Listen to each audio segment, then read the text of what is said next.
पुरुष प्रधान इस भारतवर्ष में महिला सुरक्षा के बड़े बड़े दावे किए जाते हैं।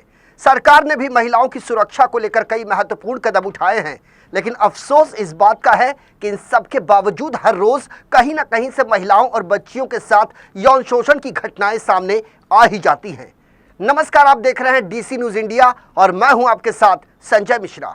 कोलकाता ट्रेनी महिला डॉक्टर रेप मर्डर केस को लेकर पश्चिम बंगाल की ममता सरकार की काफी आलोचना हुई। इसके बाद अब बंगाल सरकार ने महिला अत्याचार के खिलाफ एक नया बिल लाने का फैसला किया है। बताया जा रहा है कि इस नए बिल को सोमवार को विधानसभा में पेश किया जाएगा। इस एंटी रेप बिल में सबसे खास बात यह है कि बलात्कार से जुड़े सभी मामलों में आरोपी को मौत की सजा या आजीवन कारावास की सजा दी जा सकेगी। इसके अलावा इस बिल में मुआवजा और जुर्माने की भी मांग की जाएगी। अब आपको बताते हैं कि ममता बनर्जी की सरकार द्वारा लाए जा रहे इस नए बिल में खास बात क्या है। तो सबसे पहले आपको बता दें कि कोलकाता में ट्रेनी महिला डॉक्टर के रेप और मर्डर केस के बाद बंगाल में रेप को लेकर एक कड़ा कानून बनने जा रहा है। रेप के बढ़ते मामलों को देखते हुए बंगाल सरकार ने इस बिल को मंजूरी दे दी है, जिसे सोमवार को विधानसभा में पेश कर दिया जाएगा।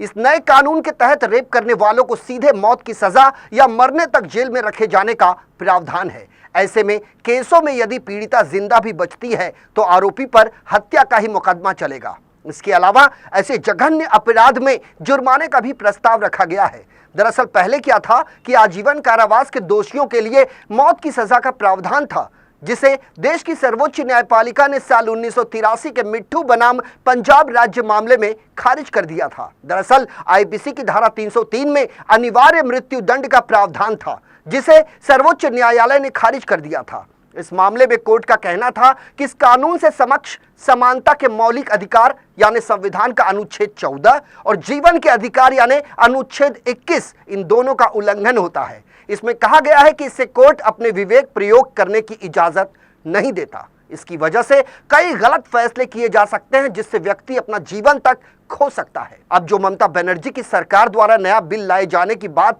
लगातार की जा रही है, उसको लेकर सुप्रीम कोर्ट में बंगाल सरकार के वकील संजय बसु ने अपनी बात रखी। उन्होंने कहा कि हमने इस मामले पर सुप्रीम कोर्ट और हाई कोर्ट के कई फैसलों पर गहन रिसर्च की है।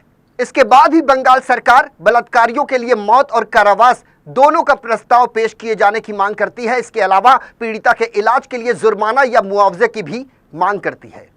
आपको बता दें कि महिला अत्याचार से जुड़े इस तरह के विधेयक महाराष्ट्र और आंध्र प्रदेश में भी बनने के लिए तैयार है। आंध्र प्रदेश दिशा विधेयक 2019 और महाराष्ट्र शक्ति विधेयक 2020 में भी सामूहिक बलात्कार के मामलों में मौत की सजा की मांग की गई है। इन विधेयकों पर अभी राष्ट्रपति की मंजूरी का इंतजार किया जा रहा है।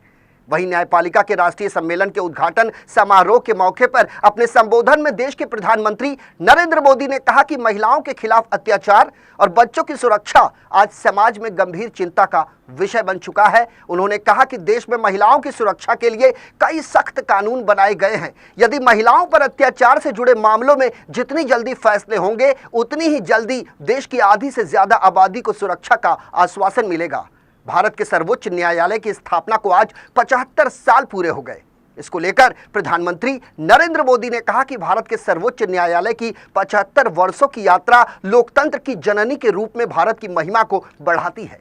आपको बता दें कि पश्चिम बंगाल की मुख्यमंत्री ममता बनर्जी ने देश के प्रधानमंत्री नरेंद्र मोदी को महिला अत्याचार से जुड़ी घटनाओं को लेकर बाकायदा एक पत्र लिखा है, जिसमें उन्होंने बलात्कार, हत्या जैसे जघन्य अपराधों पर दोषियों को कड़े केंद्रीय कानून के तहत कठोर सजा दिए जाने की मांग की है। दरअसल मुख्यमंत्री ममता बनर्जी ने पीएम मोदी को 2 पत्र लिखे हैं और वे दोनों पत्र कोलकाता आरजीकर मेडिकल कॉलेज और अस्पताल में एक जूनियर डॉक्टर के बलात्कार और हत्या के मामले की सीबीआई जांच के बीच लिखे गए हैं।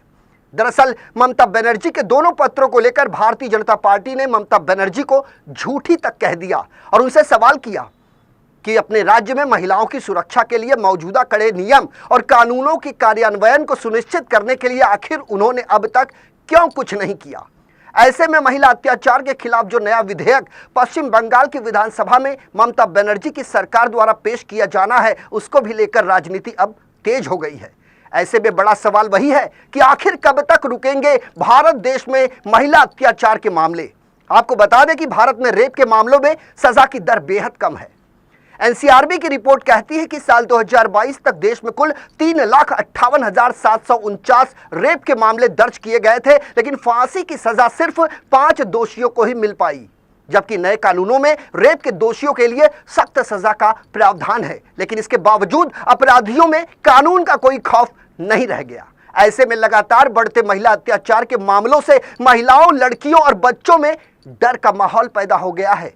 इसलिए दोषियों को कम समय में कठोर सजा मिलना वक्त की जरूरत बन गई है।